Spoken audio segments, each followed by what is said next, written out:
welcome. We all know that empowering women is important, but there are interesting stories about how this is being done, particularly from countries like South Africa. I'm joined by Wandy Luhabe, Director of Women Private Equity Fund South Africa, who's going to tell us about some initiatives that she's been taking both at the education level as well as at the entrepreneur level. Wandy, thank you very much for speaking with us. Give us a sense on what are the kind of exciting entrepreneurial things that are happening in South Africa.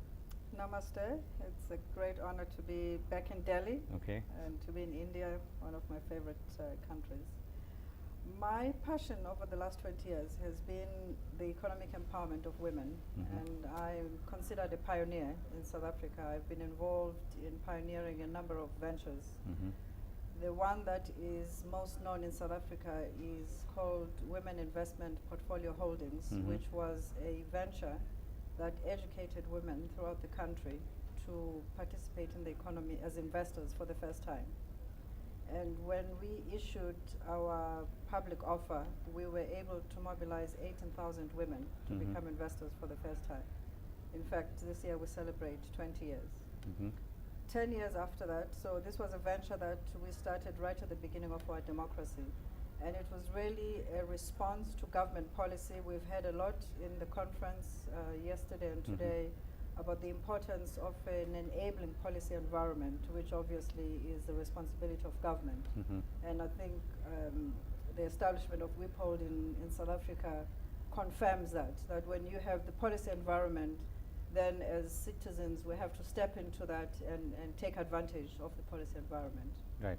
10 years later, I then came into my attention that women were continuing to battle to access funding, and I then decided to start a private equity fund which raised capital from institutional investors, pension funds, and that fund invested in technology-related industries that range from the medical field to the cosmetics industry to cleaning swimming pools.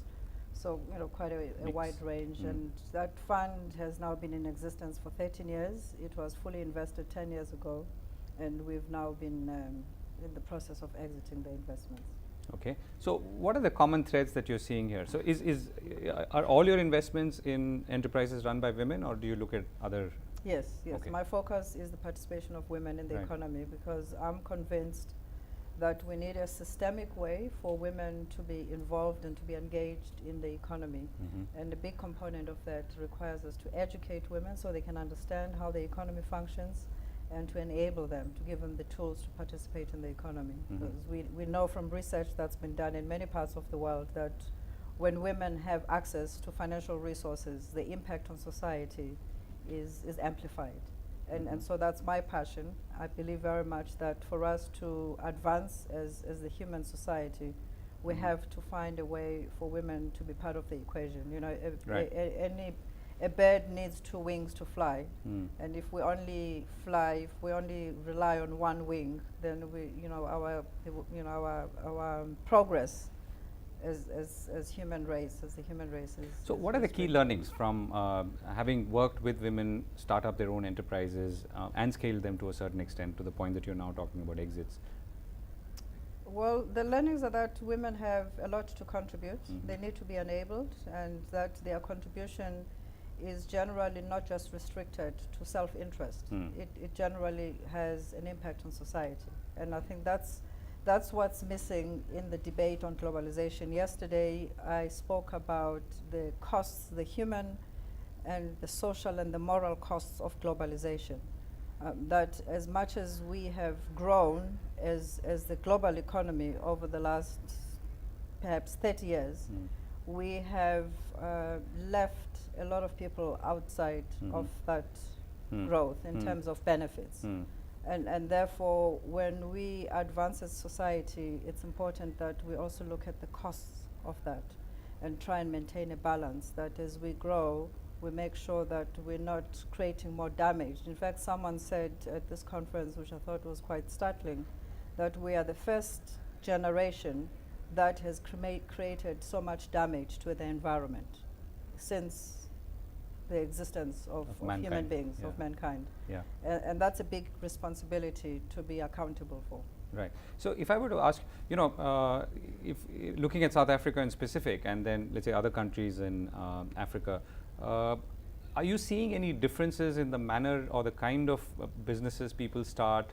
Yes. And I know you said that, for instance, they're more socially minded. Yes, very much so. I think that there's a huge social conscience throughout the continent, and the recognition, particularly by the younger generation, not so much my generation. I was pioneering with the things that I started.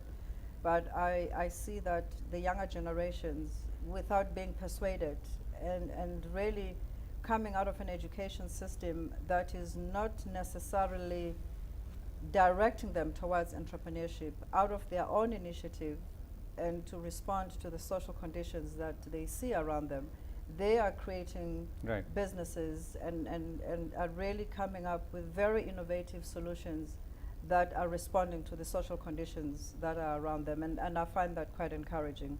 We have two other developments that I find encouraging. The second one is there are a number of initiatives that are focusing on the leadership development of young people. We have in South Africa an institute called the African Academy of Leadership Development. We are also seeing the establishment of foundations by Africans themselves to get involved in philanthropy, which again I think is really changing the mindset of depending on foreigners to assist and to contribute towards the development of the continent. So for me, those three trends are suggesting to me that Africa is approaching the rising economic prospects with a much greater responsibility, and to a large extent we are defining that agenda as opposed to allowing everyone else to come and dictate how we participate. Right. So what would you say are the challenges if you were to look ahead, both at the education level as well as the empowering for entrepreneurship level? Our education system is not doing a good job of preparing young people for today's world and the future of the world.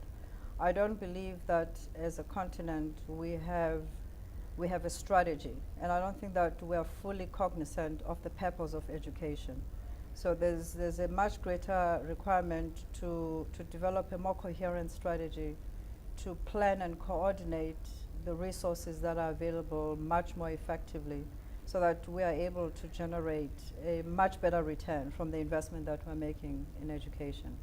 And secondly, we need to be more creative in finding an effective way of pooling resources that can become available for people with new ideas, for incubation, and for creating a culture, a more systemic, what I would call an ecosystem for entrepreneurship to become an industry.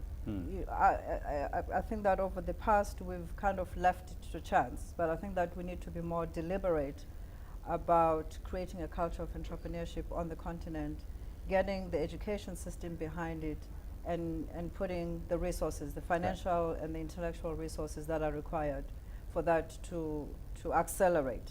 Right. So last question, are you going to be looking at another fund?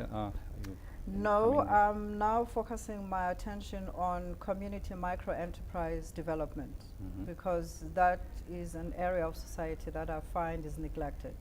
So I'm getting involved in ventures that enable not just women, but the people who are in communities tend to be women, but we are looking at ways of creating micro-enterprises that are providing basic products that women or communities at that level of the economic pyramid tend to require. Things like bread, basic things like bread.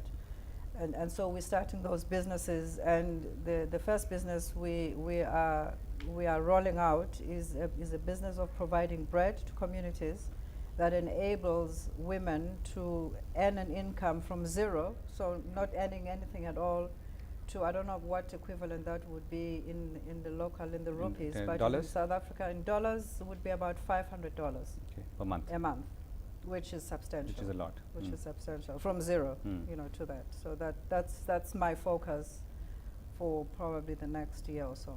Right, Wandy Luhabe, thank you very much for speaking with us. Thank you for the opportunity. Thank you.